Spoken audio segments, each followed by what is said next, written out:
रामू एक बहुत ही गरीब किसान था। उसके पास अपनी तो कोई जमीन नहीं थी, परंतु वो किसी के खेतों में काम किया करता था, जिससे कि उसे थोड़ी बहुत तनख्वाह मिल जाती थी और उनके घर का गुजारा चल जाता था। रामू के घर में उसकी बीवी शांति और दो छोटे छोटे बच्चे थे। शांति बहुत ही समझदार औरत थी।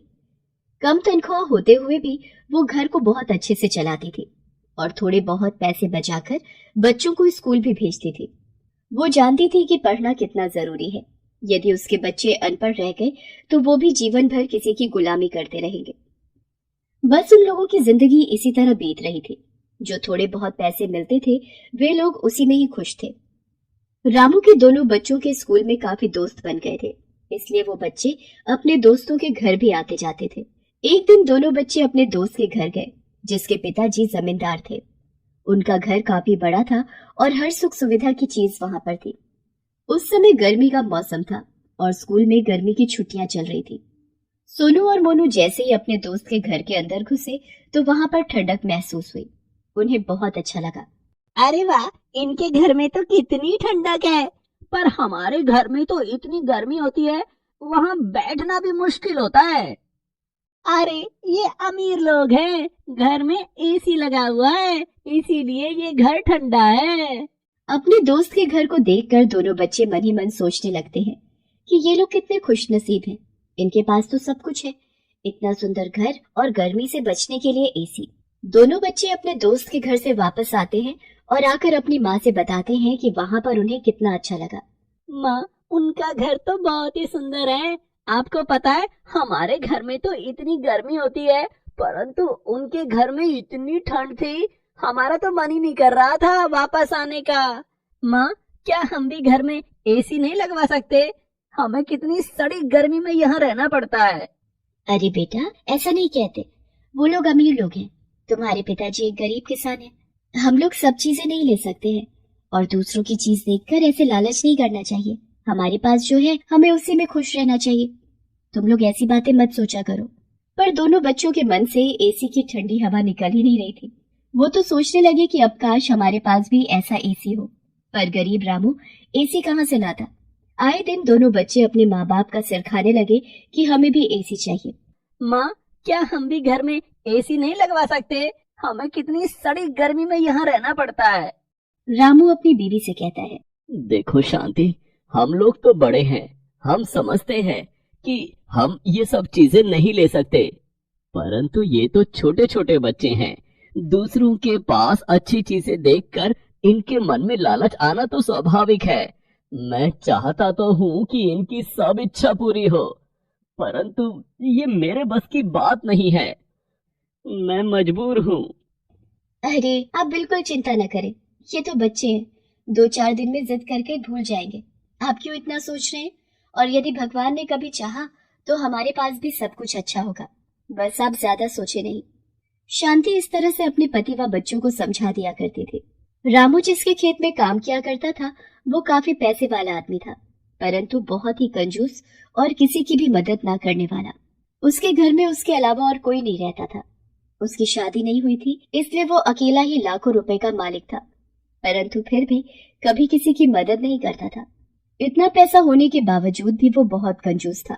एक बार रामू उससे कुछ पैसे उधार मांगने गया तो उसने साफ इनकार कर दिया। देखो भाई, जो काम करते हो उसी के पैसे लिया करो, उधार मांगकर मुझे परेशान मत करो। इसी तरह दिन बीत रहे थे। एक दिन रामू और उसकी बीवी शांति बाजार से कुछ सामान लेकर घर वापस आ रहे थे।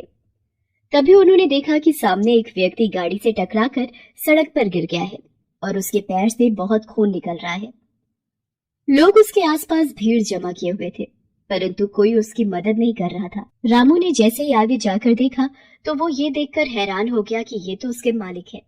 अरे अरे, ये तो मेरे मालिक हैं। लगता है इनका किसी गाड़ी से एक्सीडेंट हुआ है। कितना खून निकल रहा है। यदि हम इन्हें जल्दी से अस्पताल नहीं ले गए तो इनका बचना मुश्किल है। शांति भी बहुत अच्छे स्वभाव की औरत थी। उन दोनों ने मिलकर जल्दी से एक ऑटो रिक्शा किया और मालिक को उसमें लेटाकर जल्दी से अस्पताल ले गए। अस्पताल में डॉक्टर ने उनका चेकअप किया और रामू से कहा, इनका काफी खून बह गया है, इन्हें जल्दी ही खून चढ़ाना होगा। यदि आप में से कोई खून दान करेगा तो इनकी जान बचाई जा सकेगी। जी जी जी डॉक्टर साहब, मैं खून देने के लिए तैयार हूँ। आप जितना चाहे खून ले लें, परंतु मेरे मालिक की जान बचा लें। डॉक्टर उसको अंदर ले जाते हैं और रामू अपने मालिक के लिए 2 बोतल खून दान दे देता है। तुरंत मालिक को खून चढ़ाया जाता है और कुछ ही घंटे में उन्हें होश आ जाता है। रामू शांति से कहता है, देखो शांति, मालिक का इस दुनिया में कोई नहीं है, इसलिए मुझे नहीं पता कि हमें किसे बताना चाहिए।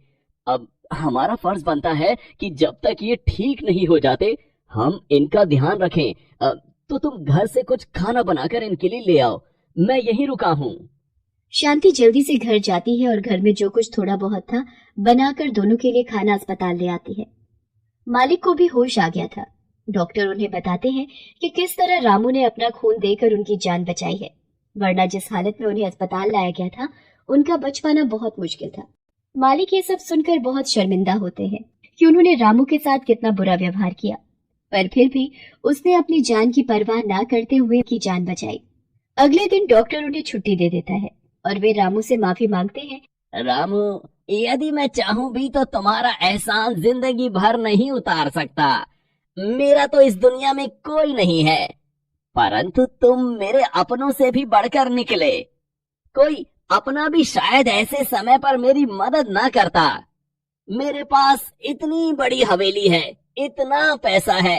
मैं चाहता हूँ कि तुम लोग मेरे साथ मेरे घर पर रहो। तुम्हारे वहां रहने से मुझे भी लगेगा कि मेरे अपने लोग हैं मेरे पास। और तुम कितने ईमानदार भी तो हो। आज से मेरा कारोबार और गोदाम सब तुम देखना। इससे तुम्हें भी अच्छी खासी कमाई होगी और तुम्हारे बच्चों का भविष्य भी बन जाएगा। मालिक उन्हें कहता है कि वो आज से ही अपने परिवार और बच्चों को लेकर उनके साथ हवेली पर चले। शांति और रामू मालिक की ये बात सुनकर उनका शुक्रिया अदा करते हैं और अपने भगवान का भी शुक्रिया अदा करते हैं कि आखिर भगवान ने उनके सब कष्ट दूर कर ही दिए। बच्चे जैसे ही हवेली में घुसते हैं, वहां की ठंडी हवा महसूस करके और वहां लगे एसी को देखकर उनकी खुशी का कोई ठिकाना नहीं रहता। वो दोनों बच्चे खुशी के मारे नाचने लगते हैं। अरे वाह, माँ पिताजी देखा, हमारे पास भी एसी आ गया।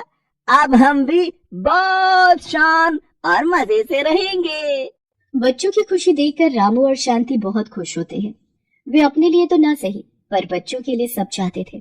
बच्चों ने जब से एसी की जिद लगाई थी, तभी से रामू और शांति चाहते थे कि भगवान उनके बच्चों को भी अच्छी जिंदगी और सुख सुविधा की सब चीजें दे। भगवान ने आखिर उनकी सुन ली थी। अब वो लोग हवेली में बहुत शान से रहते थे और अब एक गरीब किसान के पास भी एसी था। इसके बाद से वो लोग बस खुश